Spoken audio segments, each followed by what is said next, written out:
말씀을 나누기 전에 제가 구절을 성읍을 한반도로 바꿔서 다시 한번 읽어보겠습니다.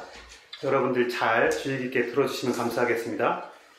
한반도가 세계 열방 앞에서 나의 기쁜 이름이 될 것이며 찬송과 영광이 될 것이요, 한반도는 내가 이 백성에게 베푼 모든 복을 들을 것이요, 내가 이 한반도에 베푼 모든 복과 모든 평안으로 말미암아 두려워하며 떨리라. 아멘.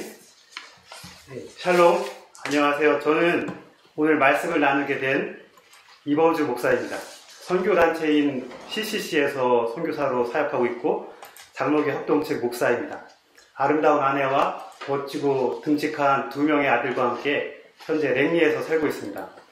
중국에서 캠퍼스 선교를 오랫동안 했었고 지금은 보안국가의 선교사로 사역하고 있습니다. 2020년 하나님의 특별하신 은혜 가운데 캐나다에 1년간 머물 수 있는 기회를 얻게 되었습니다. 특별히 오늘 이렇게 여러분 앞에서 함께 만나고 또 말씀을 나눌 수 있게 되어서 너무나도 감사하고 기회를 주신 교회에 감사드립니다. 2020년을 한 단어로 표현한다면 어떤 단어를 선택하시겠습니까?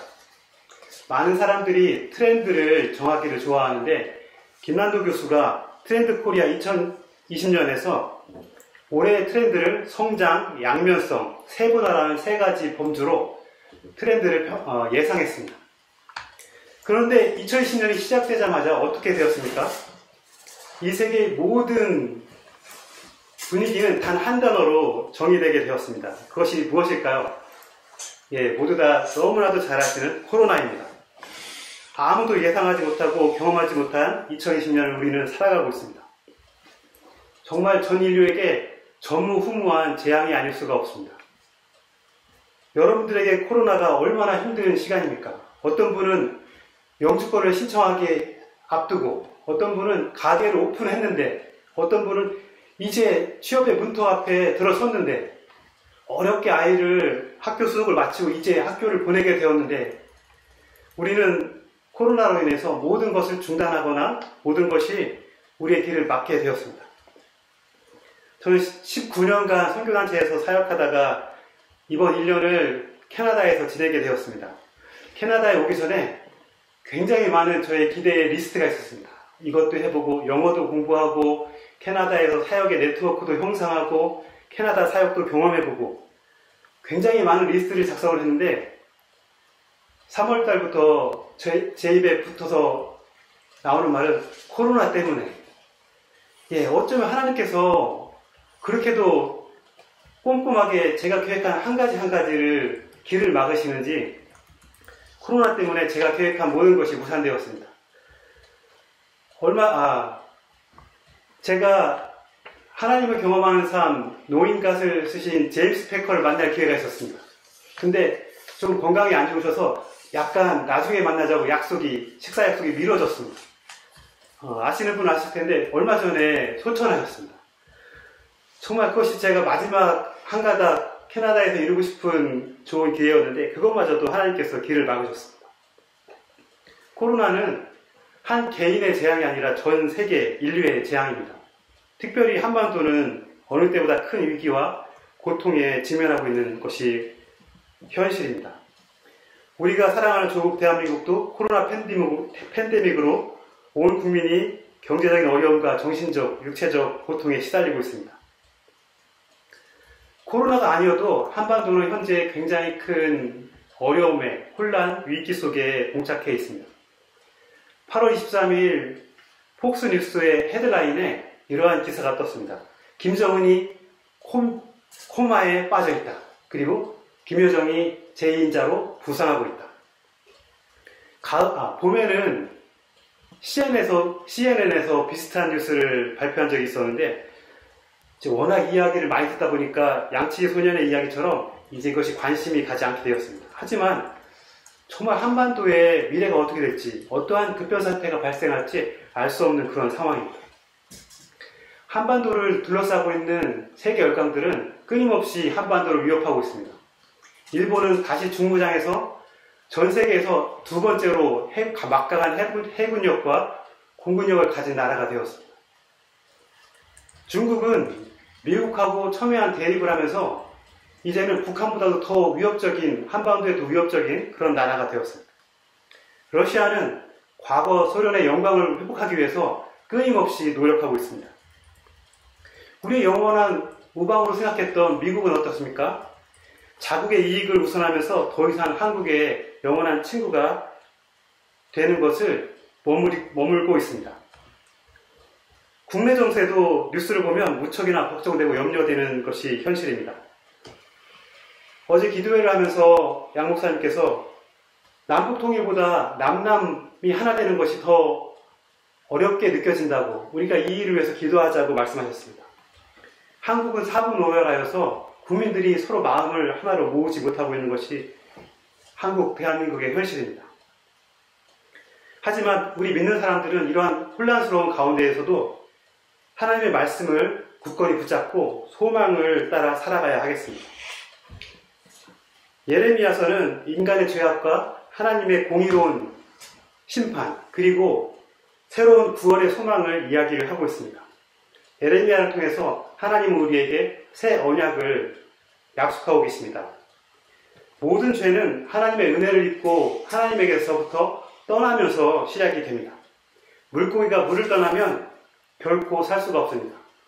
아무리 아름다운 꽃도 땅에서 뽑혀서, 흙에서 뽑혀서 화병에 담기면 잠시는 아름다울지 몰라도 금방 시들어버리고 맙니다. 예레미야 시대의 유다는 지금의 한반도의 상황과 비슷한 상황입니다. 남으로는 애굽이 있고 북동으로 아수르 제국, 당시 근동을 제어하던 아수르 제국이 있었고, 또 그 옆에 근동에 새롭게 떠오르는 신바벨론이 유다를 위협하고 있었습니다. 이러한 열방의 패권 전쟁의 희생양이 바로 유다가 되었습니다. 이러한 풍전등화 같은 국가 운명 속에서 유다의 지도층과 종교 지도자들은 정신을 차리기보다는 자신의 물질의 욕심과 자신의 육신의 향락을 위해서 끊임없는 죄악을 저지르고 있었습니다. 그들은 하나님을 찾지 않고 물질을 찾아 바알을 비롯한 이방신을 섬겼고 음행과 악행으로 땅을 더럽혔습니다. 제사장들은 영적 무지에 빠져있는 백성들을 돌아보지 못하고 그들을 바른 길로 인도하지 못하고 오히려 그들 자체가 탐욕과 거짓에 빠져서 하나님의 정의와 공의를 선포하지 못하고 있었습니다. 백성들은 예루살렘 성전에서 예배를 드리지만, 하나님 앞에 온전한 예배를 드렸지만, 성전을 나가면 다시 다른 이방신에게 제사를 드리고, 심지어는 인신제사, 자신의 자녀들을 제물로 드리는 그러한 제사를 드리는 참담한, 하나님께서 정말 진노하실 수밖에 없는 그런 상황에 있었습니다. 제가 과거에 일본 단기 선교를 갔는데 한 분이 신앙생활을 그리스도를 영접하게 되었습니다.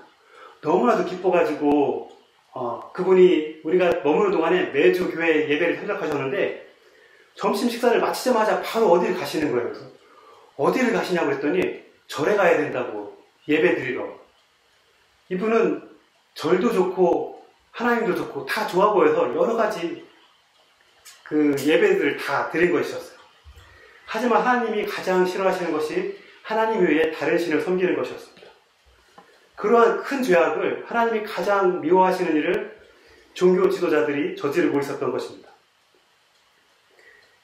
그 땅에, 유다 땅에는 의인이 하나도 없었습니다. 예레미야서 5장 1절에 보면 너희는 예루살렘 거리로 나아가 빨리 다니며 그 넓은 거리에서 찾아보고 하라. 너희가 만일 정의를 행하며 공의를 구하는 자를, 진리를 구하는 자를 단 한 사람이라도 찾으면 내가 이 성읍을 용서하리라. 소돔과 고모라에는 소돔과 고모라보다도 적은 단 한 명의 의인도 없었던 것이 유다의 현실이었던 것입니다. 오늘날 하나님께서는 여전히 오직 한 명의 의인을, 이 땅을 변화시킬 한 명의 의인을 찾고 계십니다. 이러한 시대에 예레미야는 하나님으로부터 부르심을 받았습니다. 여러분들도 잘 아시겠지만 예레미야는 눈물의 선지자로 잘 알려져 있습니다. 하나님의 부르심에 따라서 사역했지만 고민과 고뇌가 너무나도 많은 그러한 시절을 그는 살아야 했습니다. 성경의 많은 선지자들은 대부분 말씀의 권위를 인정받고 존경받는 사람들이었습니다. 왕들도 선지자의 말에 함부로 대하지 못했습니다. 하지만 에레미야는 그렇지 못했습니다. 에레미야가 사역하는 40년의 시간 동안에 5명의 왕이 있었는데 대부분이 에레미야의 말에 귀를 기울이지 않았습니다. 오히려 그를 미워하고 핍박하고 그를 진흙의 감옥에 던져놓기도 하고 때리기도 하고 욕을 하기도 했습니다. 미워하고 무시했습니다. 이렇게 해서 에레미야가 눈물의 선지자였을까요? 결혼을 못하고 평생 호라비로 살아서 그가 눈물의 선지자였을까요? 물질의 풍요를 누리지 못해서 존경을 받지 못해서 그가 눈물을 흘렸을까요? 그가 눈물을 흘린 이유는 바로 그가 전해야 하는 메시지에 있었습니다. 그는 유다의 왕과 제사장 그리고 백성들의 죄를 지적하고 나라가 멸망할 것이라고 예언해야만 했습니다. 예루살렘은 파괴되고 성전이 무너지며 왕과 백성들이 포로로 끌려갈 것이라는 것을 사람들에게 이야기해야만 했습니다. 실제로 예레미야서에서 하나님께서 예레미야에게 보여주시는 그 미래는 너무나도 끔찍하고 참담한 것이었습니다. 예레미야서 1장 10절에 보면 그 에레미야의 역할이 잘 나타나 있습니다. 뽑고 파괴하며 파멸하며 넘어뜨리는 일을 선포하는 것이 에레미야의 역할이었습니다. 범죄하고 허물투성이인 백성들은 그들을 사랑하고 보호하시는 하나님, 인도하시는 하나님을 떠나서 끊임없이 배반하고 우상을 섬겼습니다. 그래서 결국 하나님의 진노 안에 있게 되었습니다. 하나님은 그들을 바른 길로 돌이키시기 위해서 끊임없이 가르치시고 교훈하시고 그리고 때로는 매를 들기도 하셨지만 그들은 물질과 육체의 향락에 빠져서 정신을 차릴 줄 몰랐습니다. 머리끝부터 발끝까지 어느 곳 하나 성한 것이 없는 것이 이스라엘 민족의 현실이었습니다. 유다의 영적 상태였습니다. 땅은 황폐하고 성읍은 불에 타고 그들의 토지는 이방인들의 손에 삼켜질 것이었습니다. 소돔과 고모라와 같이 진노의 불을 피할 길이 없었습니다. 우리는 코로나로 인해서 격리도 하고 국가도 봉쇄를 하고 있습니다. 여러 가지 제한된 것이 있지만 감사한 것은, 유익한 것은 이 시간을 통해서 우리가 자신을 돌아보는 시간을 갖게 되었던 것입니다.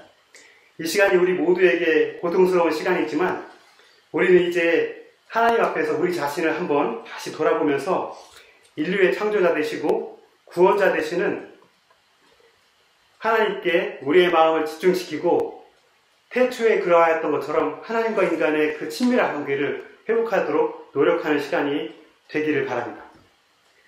예레미야는 하나님의 주권을 선포하면서 백성들의 죄를 지적하는 사역을 하도록 부르심을 받았습니다. 하지만 왕과 백성들은 예레미야를 거부하고 심지어 핍박하고 감옥에 가두기까지 합니다. BC 627년에서 586년까지 약 40년을 사역하였는데 이 기간 동안에 어느 누구도 예레미야의 말에 귀를 기울이는 사람이 없었습니다. 어느 한 명도 하나님께로 돌아오지 않았습니다. 만일 여러분들 상상을 해보십시오. 어느 한 전도자가, 목회자가 평생을 사역했는데 한 명도 전도하지 못하고 한 명도 하나님을 영접하지 않는다면 그 사람의 마음이 얼마나 아프겠습니까? 실망스럽고 후회스럽겠습니까? 하지만 예레미야는 하나님의 명령에 순종하여서 그가 사역하는 기간 동안에 지속적으로 민족을 향해 뽑고 파괴하며 파멸하고 넘어뜨리는 일을 하나님의 명령으로 사람들에게 선포했습니다. 위기 가운데 살아가는 우리는 하나님의 말씀으로 돌아가 어려운 상황 속에서도 주님이 주시는 참 평안과 확신 가운데 살아가면서 미래의 소망과 약속 속에서 승리하는 삶을 살아가야 하겠습니다. 오늘 본문을 통해서 몇 가지 교훈을 함께 나누고 묵상하기를 원합니다. 첫째, 하나님의 영생의 약속을 기억하면서 난관을 극복해야 합니다. 2절에서 하나님은 예레미야에게 크고 은밀한 일을 보일 것이라고 약속하셨습니다. 또 6절에서부터 9절까지 회복의 약속을 하고 계십니다. 예레미야는 40년간 하나님의 말씀을 전했습니다. 하지만 어느 누구도 그의 말에 귀를 기울이지 않았습니다. 그럼에도 불구하고 예레미야가 포기하지 않고 사역을 할 수 있었던 것은 하나님께서 직접 예레미야에게 하신 약속이 있었기 때문입니다. 민족의 악행으로 이스라엘과 유다의 성읍과 왕국이 허물어지고 이방 민족의 칼에 죽임을 당하고 포로로 끌려가 수치를 당하게 됐지만 결국 하나님은 그들을 치료하고 고쳐 낫게 하시고 하나님이 주시는 평화와 안녕 그리고 그분의 풍성한 사랑을 다시 경험하게 할 것이라고 회복의 약속을 주셨습니다. 결국 이스라엘 백성은 포로 생활에서 돌아오고 세계 열방 앞에 하나님의 기쁨이 되고 찬송과 영광이 될 것입니다. 우리가 잘 아는 요한복음 3장 16절에 하나님이 세상을 이처럼 사랑하사 독생자를 주셨으니 이는 저를 믿는 자마다 멸망하지 않고 영생을 얻게 하려 하심이라고 하셨습니다. 우리는 이 약속을 믿으면서 구원받은 자로서 이 세상을 승리하는 우리가 되어야 할 것입니다. 그 힘의 근원이 바로 하나님의 말씀에 있습니다. 하나님의 약속에 있습니다. 크리스천의 소망은 예수 그리스도가 십자가에서 부활하신 그 사실에 근거합니다. 우리의 과거와 현재, 미래의 모든 죄가 예수 그리스도의 무덤에 함께 매장되었습니다. 그리고 우리는 예수 그리스도의 십자가의 보혈로 인해서 하나님의 자녀가 되었고 그분의 영원한 생명을 약속을 받았습니다. 하나님은 우리의 죄를 기억도 않겠다고 약속하셨습니다. 예수님의 피 흘리심으로 우리는 하나님의 자녀의 신분을 회복하고 성령과 함께 그분의 부활과 재림을 증거하는 삶을 살아가게 되는 것입니다. 우리의 삶의 궁극적인 종착점은 예수님의 재림과 성도의 영화입니다. 십자가의 삶을 전도하는 삶은, 증인하는 삶은 때로는 고난이 닥치기도 하고 어쩔 때는 병화와 싸우기도 하고 물질의 궁핍을 경험하기도 합니다. 기근을 경험하기도 합니다. 하지만 광야에서 만나를 공급하셨던 신실하신 하나님께서 오늘날 우리의 필요를 잘 아시고 여전히 공급하실 줄을 믿습니다. 우리 인생 속의 고난은 하나님께서 약속하신 영생에 비춰보면 아주 잠깐 지나는 과정입니다. 영원한 천국의 소망이 우리에게 있습니다. 우리는 하나님의 은혜로 구원을 얻어 그분의 자녀가 되었습니다. 심판의 날에 우리는 하나님과 함께 영광의 자리에 있게 될 것이고 영원히 그분과 함께 기쁨의 잔치에 참여할 것입니다. 그곳은 아픔도 없고 슬픔도 눈물도 고통도 죽음도 없는 절대 평안, 절대 평화, 절대 희락의 장소입니다.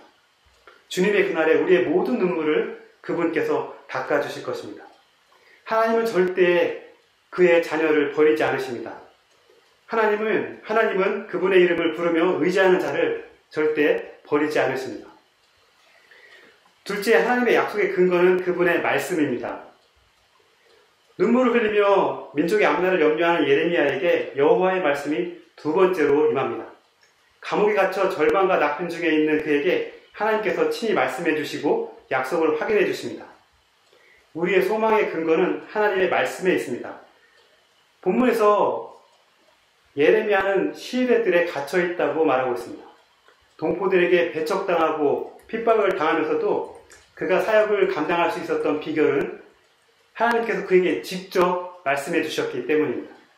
이를 행하시는 여호와, 세상을 창조하시고 성취하시는 하나님의 부르심을 받은 위대한 선지자는 자신의 민족에 의해 감옥에 갇혔습니다. 하지만 그는 실망하지 않습니다. 왜냐하면 끝까지 주님이 주신 말씀을 붙잡고 그의 사명을 감당했기 때문입니다. 하나님의 말씀을 확실히 믿음으로 우리는 오늘 삶을 승리할 수 있고 우리의 미래를 성령의 능력으로 밝게 바꾸어 갈 수가 있습니다.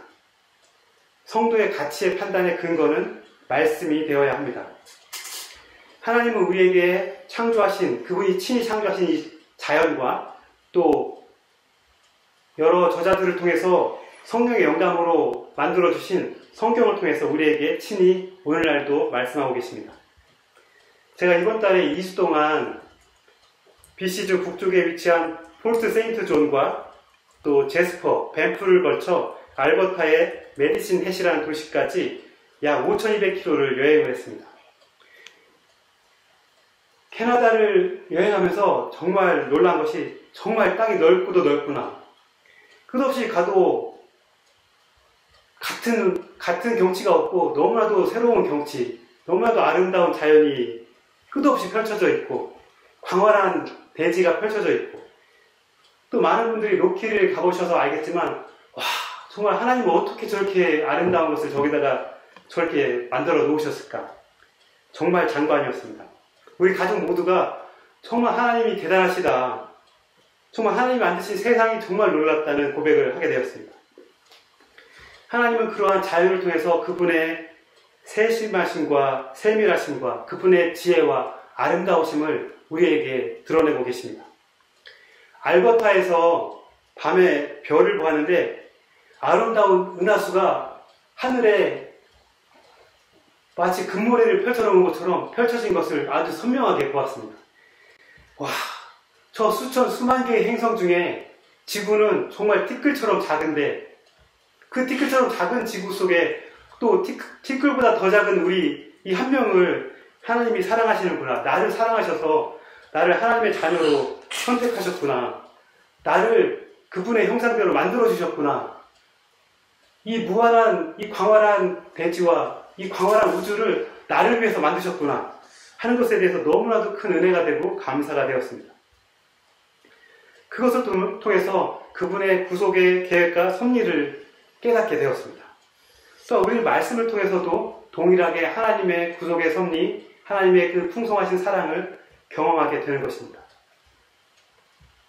그 기록을 읽고 듣는 모든 사람들의 마음에 성령님께서 조명하시면 우리는 하나님의 뜻과 계획을 알 수가 있게 됩니다.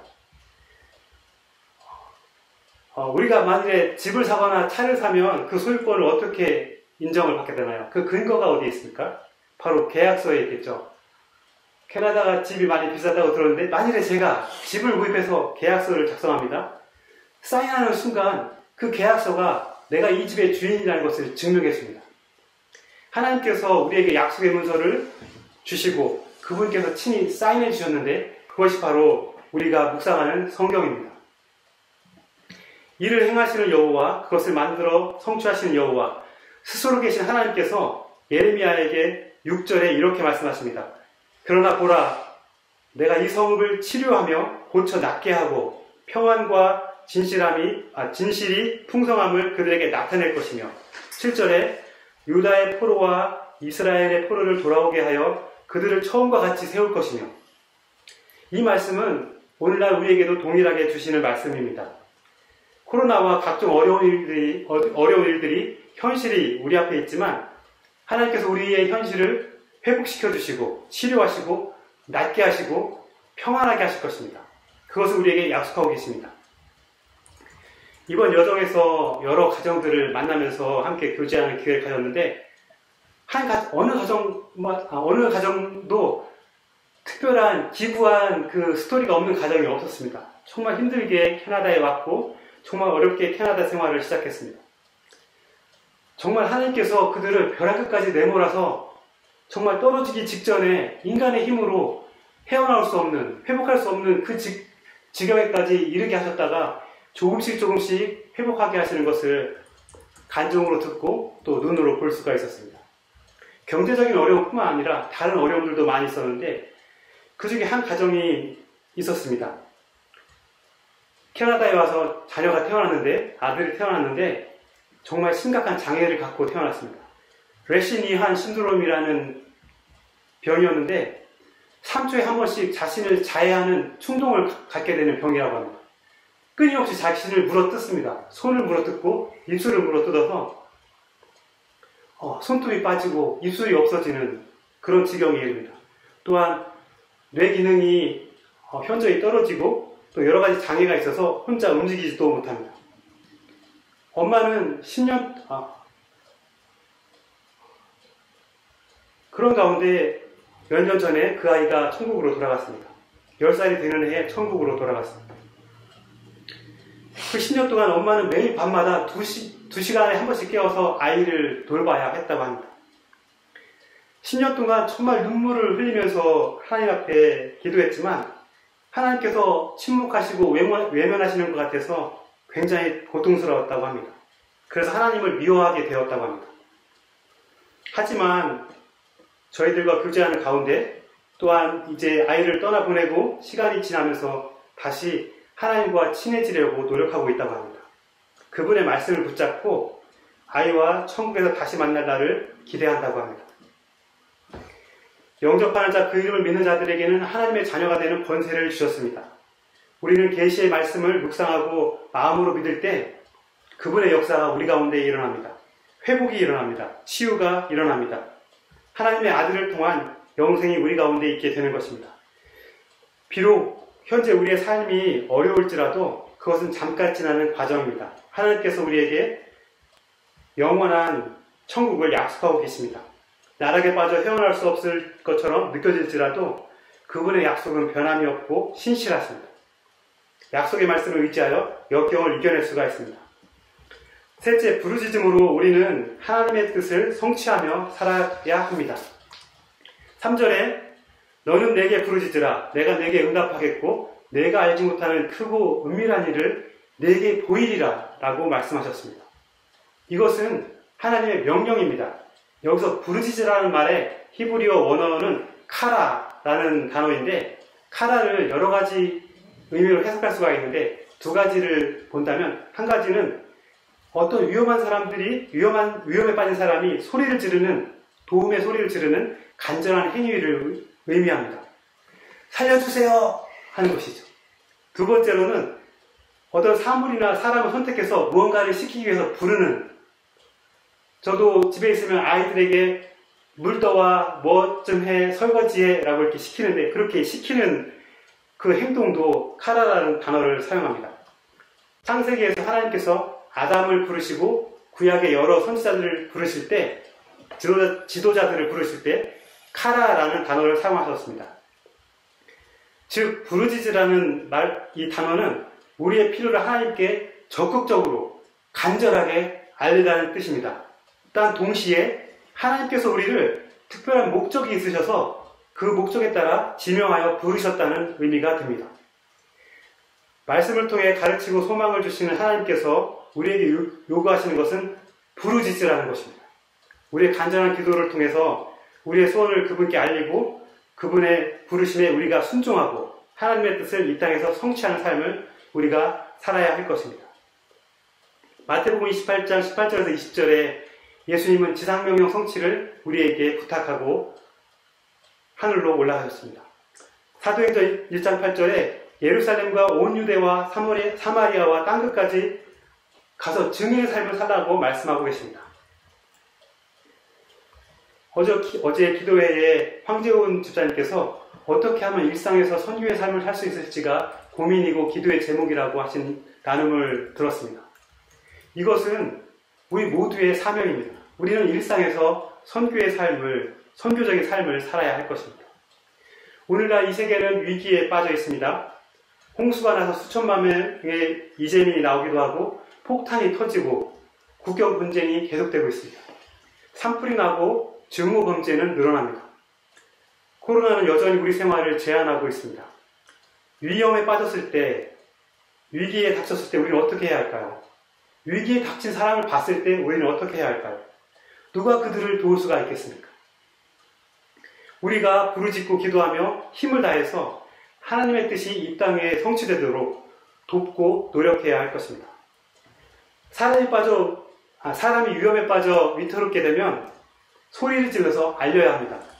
물에 빠졌는데 사람 살려! 라고 해야지 어느 누구도 실례하는데 제가 지금 물에 빠졌는데 저 좀 도와주시겠어요?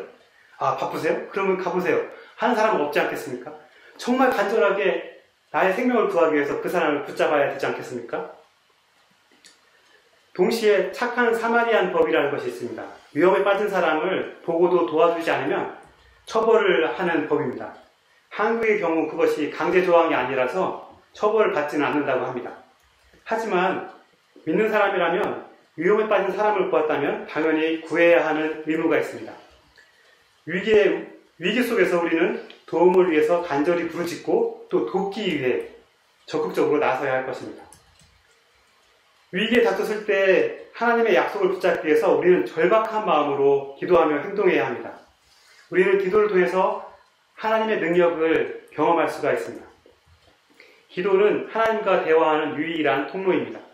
마가복음 9장 29절에는 귀신 들린 아이를 치료하시는 예수님께서 말씀하시기를 기도 외에는 이런 일가 나올 수 없다고 하고 말씀하셨습니다.